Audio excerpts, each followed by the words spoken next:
Saat Adam bertemu dengan Tuhan, lalu Tuhan berfirman kepada Adam, Adam, saya tahu engkau kelihatan lonely sekali. Maka dari itu, aku akan memberikan seorang penolong. Aku akan memberikan seorang penolong yang disebut adalah wanita.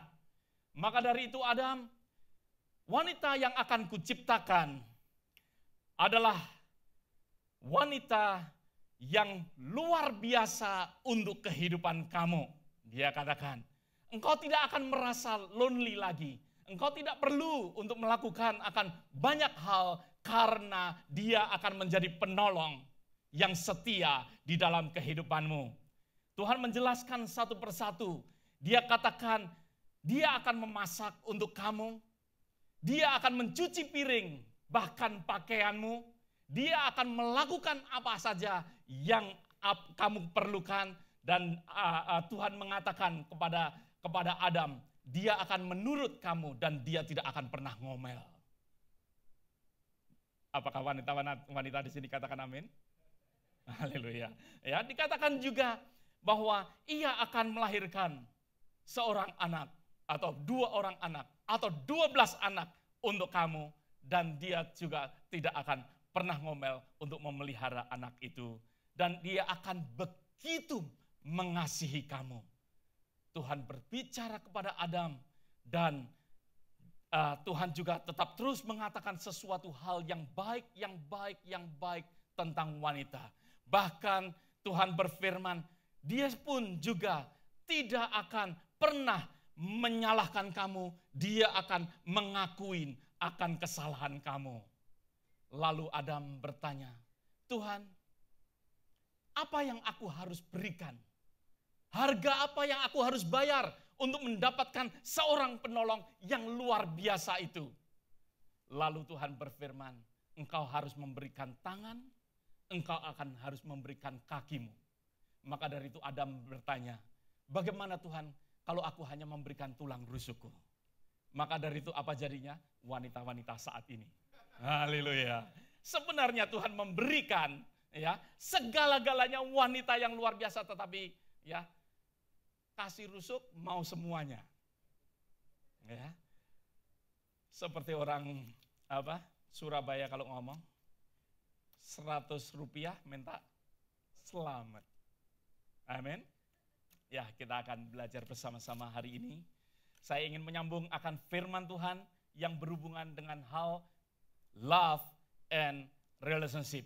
Kasih dan hubungan satu dengan yang lain, hubungan dengan sesama, hubungan dengan Tuhan. Saya akan banyak berbicara akan hal ini di dalam waktu-waktu ini, karena saya merasa bahwa hal tentang kasih dan hubungan satu dengan yang lain adalah sesuatu hal yang penting. Kita sudah belajar bersama-sama 2 minggu yang lalu. Kita bahkan 3 minggu yang lalu kita sudah belajar bersama-sama tentang kasih. Istri saya sendiri juga berbicara hal di mana tentang kasih di dalam Valentine Day yang lalu. Karena saya percaya bahwa kasih harus menjadi suatu prioritas di dalam kehidupan orang percaya. Berapa banyak katakan amin? Kasih harus menjadi suatu prioritas di dalam kehidupan kita. Hubungan satu dengan yang lain harus menjadi suatu prioritas. Mari kita buka bersama-sama di dalam kitab Yohanes. Kitab Yohanes pasal yang ke-13 ayat yang ke-34. Kasih di dalam kitab Yohanes pasal yang ke-13 ayat yang ke-34. Saudara yang sudah menemukan katakan amin.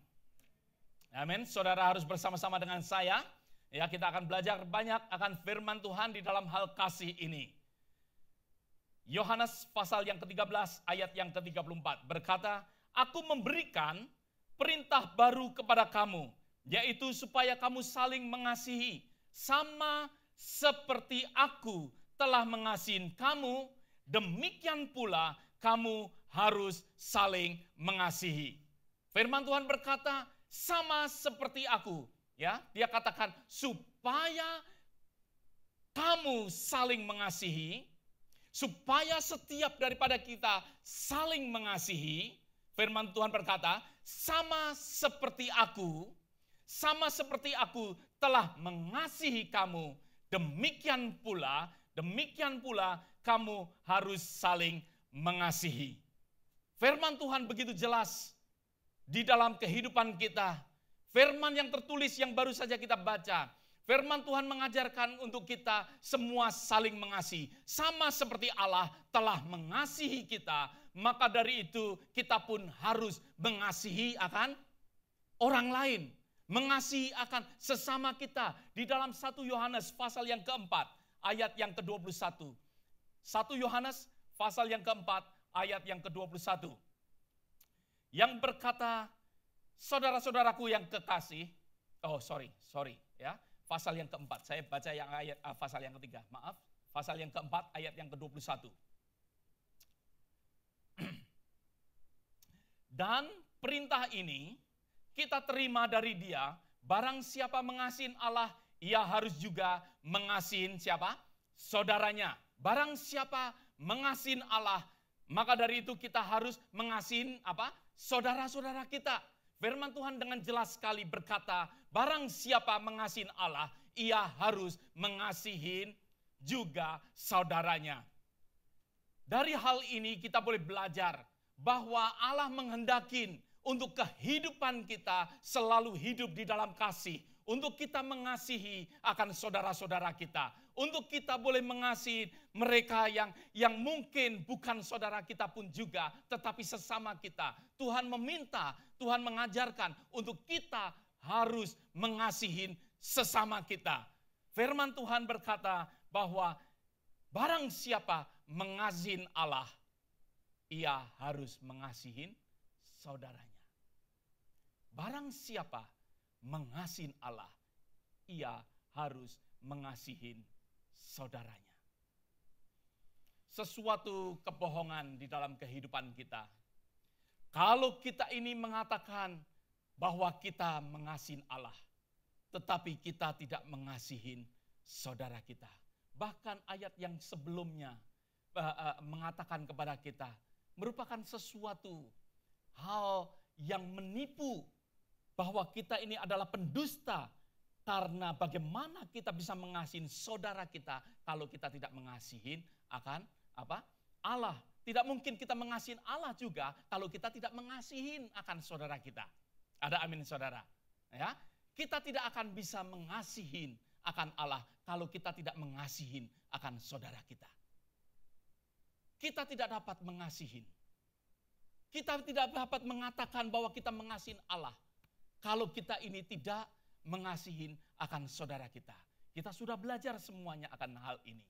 Perhatikan saudara,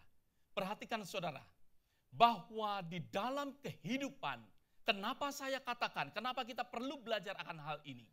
Karena hal ini harus menjadi prioritas bagi setiap orang percaya. Bagi setiap orang yang mengenal akan Allah. Mengasihi akan saudara adalah sesuatu yang harus menjadi suatu prioritas di dalam kehidupan kita. Di dalam kehidupan akan Adam dan Hawa. Pada saat Adam dan Hawa jatuh di dalam dosa. Pada saat manusia jatuh di dalam dosa. Apa yang terjadi? Kasih Allah terpisah daripada manusia. Kasih itu tidak ada lagi di dalam kehidupan manusia. Relationship antara manusia dengan Allah terpisah. Dan juga relationship antara manusia dengan manusia juga terpisah. Saudara bisa perhatikan akan hal ini. Pada saat manusia jatuh di dalam dosa, maka dari itu relationship antara manusia dengan Allah, kasih antara Allah dengan manusia itu terpisah. Sesuatu yang mana kita bisa melihat pada saat manusia hidup di dalam dosa, manusia sudah tidak menikmati akan kasih daripada Allah. Karena apa? Karena Allah begitu terpisah, hubungan antara manusia dengan Allah terpisah. Maka dari itu tidak ada kasih lagi. Dan kasih antara manusia dengan manusia dibuktikan di dalam kehidupan akan Kain dan Habil. Maka dari itu Kain membunuh akan adiknya sendiri. Sesuatu relationship yang sudah tidak baik lagi.